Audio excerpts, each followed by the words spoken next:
viewers, Rectangular back, this time with my top Marvel Legends for the year 2020.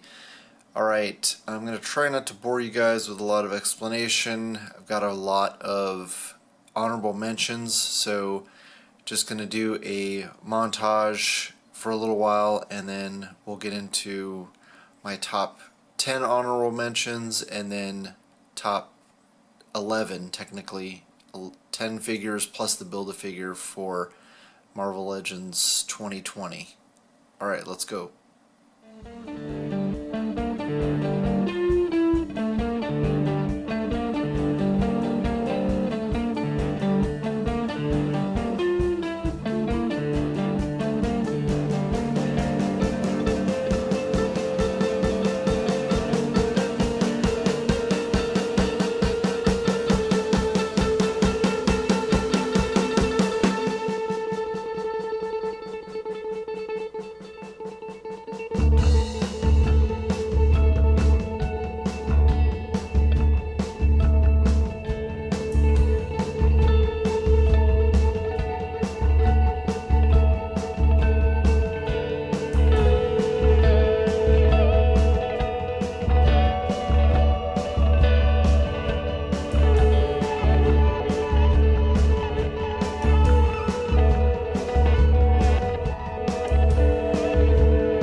Starting out with our Build-A-Figure for the year, this is technically number 11.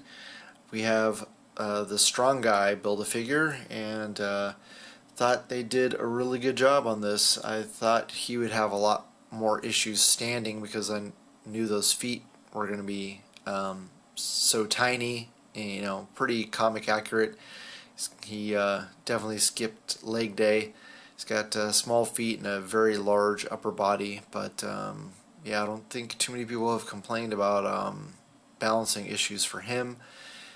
Some issues with the shoulders not popping in, lining up correctly. I think I got lucky with mine, but yeah, overall really decent job. Not too many paint issues, and yeah, pretty well executed in a figure that we've been clamoring for a very long time.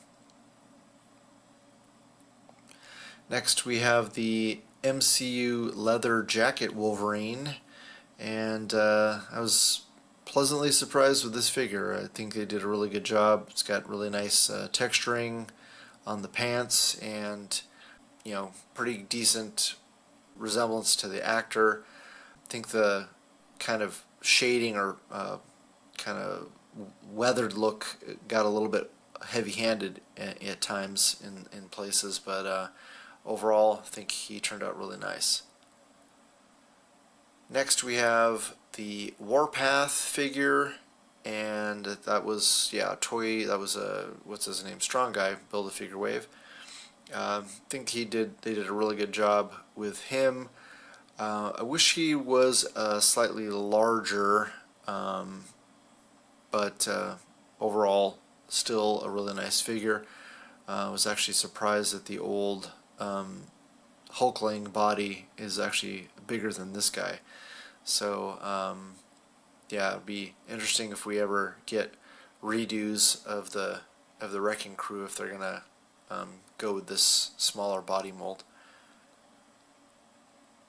Next up we have Kang, and yeah, very cool figure.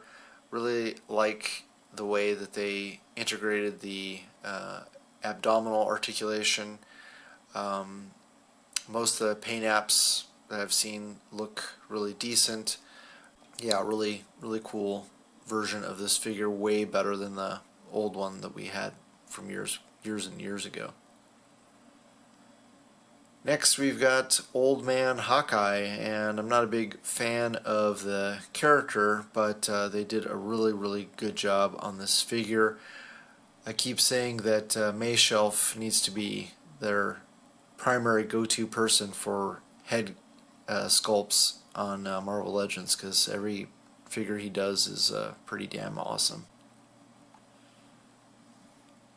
Next we've got the MCU 2-pack Deadpool, and yeah, there's very little negative to say about this figure. The paint overall turned out really well, great accessories, awesome articulation, the texturing all over the figure turned out really nice.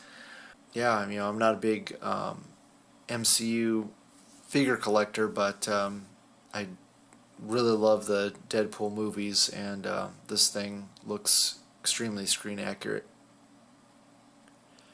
Next we have the Cosmic Ghost Rider, and for a rider's figure, this is extremely well done.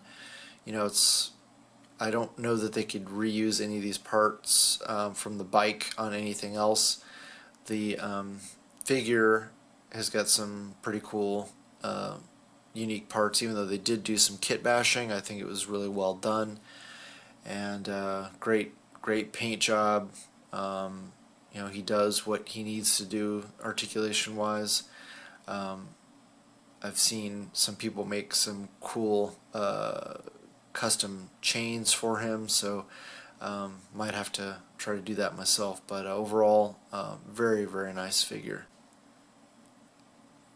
Next up we have ShangChi, and if this figure had better articulation in the hips, I think he might have been my #1 figure of the year.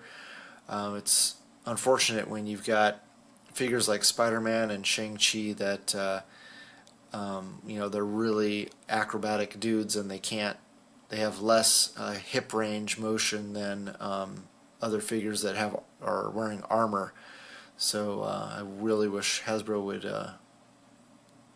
you know, try to improve that in the future, but overall really love everything else that this figure can do. The butterfly joints work really well, the double jointed elbows are fantastic, so yeah, definitely do not snooze on this figure. Comes with lots of extra hands, and he looks great. Next we have Punisher from the Riders series, and this is a great reuse of that motorcycle that we've had several times. Great proportions on the figure. You know, he is a little big. You know, his head, you know, won't really fit on the smaller, older Punisher figures, but it works great on this guy, and the nice accessories that he comes with.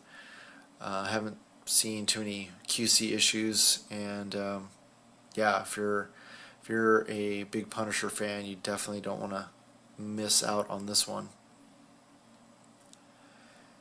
Then we have Dr. Doom. This is the one from the Super Skrull Build-A-Figure wave. I kind of prefer this one a little bit more, I think, just because I don't really like that cloth goods cape on the or tunic piece on the new retro Dr. Doom. And yeah, this thing is fantastic. It's crazy that he does have better leg articulation than ShangChi, and yeah, we've been needing a good classic Doctor Doom for a long time, and much improvement on this one compared to the one we got from the Epic Heroes wave. That one is kind of a stinker. And then finally we have War Machine, the deluxe version, and yeah, we've been needing a really good War Machine for a long time. Only thing that doesn't make this figure perfect in my eyes is that we don't get cannons on both arms, so I had to buy an extra one and do a kit bash, swapping the left forearm onto the figure. But other than that, great accessories. I really like the way that the plastic turned out in those in the legs. You know, a lot of people complaining it doesn't have silver paint, but I think it turns out great. And could have used a little bit more detail on the weapons. You know, I'm gonna Dremel some holes in that Gatling gun to make it look a little bit better. But other than that, very happy with this figure, and he looks fantastic in my Iron Man Hall of Armor, which I'm going to be showcasing in my next video next weekend. And with that, hope that you guys like the list, you share with your friends, subscribe if you haven't already, and I always love hearing back from you guys, so please leave a comment below. Thanks so much for watching, and I'll talk to you guys later.